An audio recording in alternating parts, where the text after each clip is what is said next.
What's up guys, WhiteNight'spada here, and I'm here today with you to show you my deck profile. That's right, it's my Spellcaster Prophecy Spellbook deck. I took this to regionals and I didn't do amazingly well, but that was because I was the biggest noob ever. But anyway, I'll talk to you more about that later in a separate video, and this is the deck. I want to show you everything. I'm going to show you my side deck. I'll do that very briefly, and then I'll talk to you about the main things I did, because it's quite obvious what you put in the playing Spellbook deck.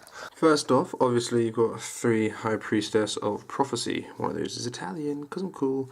Then you have 3 Spellbook Magician of Prophecy, 2 Temperance, 1 Justice, 2 Tragodia, 1 Gauze, and 2 Effect Failure.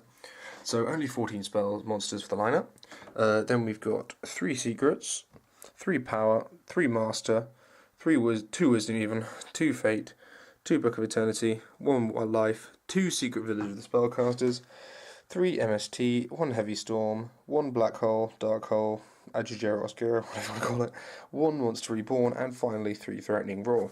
Alright then guys, that is the main deck. I'm just going to show you my extra deck and then my side deck. Alrighty, this is the extra deck, and it is Archimage Magician, Stardust Dragon, Black Rose, White Zen Mains, Leviathan, Acid Golem, Alchemic Magician, Utopia Ray, Empress Prophecy, Hierophant, and of course number 11, Big Eye. I barely use this, to be honest. This could be my failing as a duelist, but I just basically spam Prophecy, Priestess as fast as possible, and I only very rarely go into these, but they're there just in case I need them. So yeah, that's it. Now onto the side deck.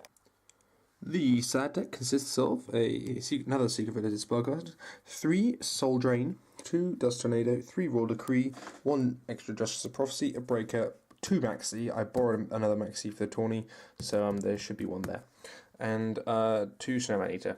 Now I'm going to talk to you about the deck and why I do what I do. Right then guys, now I'm going to tell you about the main cards of the deck and why they're so important. If the more astute people of you had noticed, it's now sunny, because I waited until the next day because the light was horrible and it was like, bitch please, do something serious. Anyway, right, well, I'm not going to be here talking to you about why this card, and this card are so good, because everyone knows why they're so good. That's why they're worth so much, and that's why they're part of everyone's deck. So I'm not going to bother, because if you want to do that, look at someone else's channel, because whatever. So we don't need to talk about those.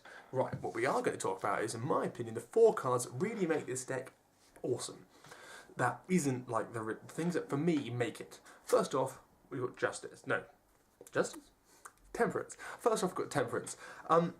She is beast. I mean, I've seen people not liking her, people putting Temperance above her. Uh-oh, retard alert! Sorry, Justice above her, but her effect is so good. She doesn't have to be on the field for you to activate a spell card. So you can just drop like a Secret or something, then drop a Master, search through your deck, thin it, and then play Justice. And then by that time, if you've got like some decent cards in your hand, you can set it up, just bank the High Priestess of Prophecy on the field. And if you're lucky, you can also have another one in your hand, so you can drop 2 High Priestess and just destroy. So this is why I think you should have run 2 of her, because the whole point of a Prophecy deck is to spam High Priestess, and she is your free ticket to a High Priestess. While Justice can add to your hand at the end phase, add the thing and a spell card, this just gets out of the field. So if you've got the clear field, you go for her. Second app, we have Spellbook of Fate. This is possibly the best card in the entire deck, because you can just do so much with this. It's so versatile. You can just flip, you can change the face down defense mode, you can return a spell and trap, and you can banish 1 card in the field at all, anywhere. Hello, bye-bye pesky Gauze, pesky Orpheum, whatever.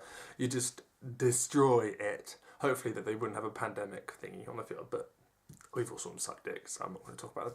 Anyway, this is a quick play, so it's beast, but it can't be searched out through Master cannot pretend to be Spellbook of Fate, which is a bit annoying. Thirdly, you got power. You run 3 power. 1,000 extra attack. Hello! Basically, this and Justice are your main way over Orpheum. So if you want to kill Orpheum with his retarded 2550 attack, you just Spellbook of Power, Justice, poke, you killed it, you add 1 to your hand, end phase, add another to your hand, and High Priestess, bam! Game. And thirdly, you got my favourite card of the entire deck, Secret Village of the Spellcasters. Now, I don't run Spellbook Tower, even though +3ing is now the way +3 minimum is now the way that you should apparently play the game. I don't like the card. I don't like the card art. I don't like the just the general way it's designed. So I like Secret Village. This is so good. You're going to be having spellcasters, and if you've got like High Priestess on the field with wisdom and everything set, she's pretty much invincible, and they can't activate spells anyway. So Fire Fists, kaboom. Evil Storms can't activate their pandemic bullshit. It's good against other prophecies, but they'll have spellcasters, so I suppose it's not. But it's just such a good stun card because you just bash him down, and I mean, Samurais, they can come back, but it's really good because it stuns them, but it isn't, you're not adding so many cards to your hand, because you do that enough already in my opinion. I'd much rather go for the stun element. So, Secret Village, you're a beast. And yeah, that's my deck, guys.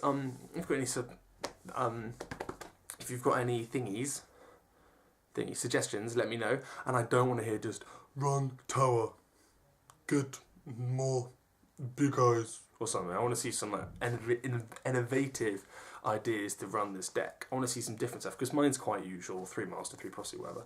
But they're very expensive, ridiculously, stupidly expensive deck.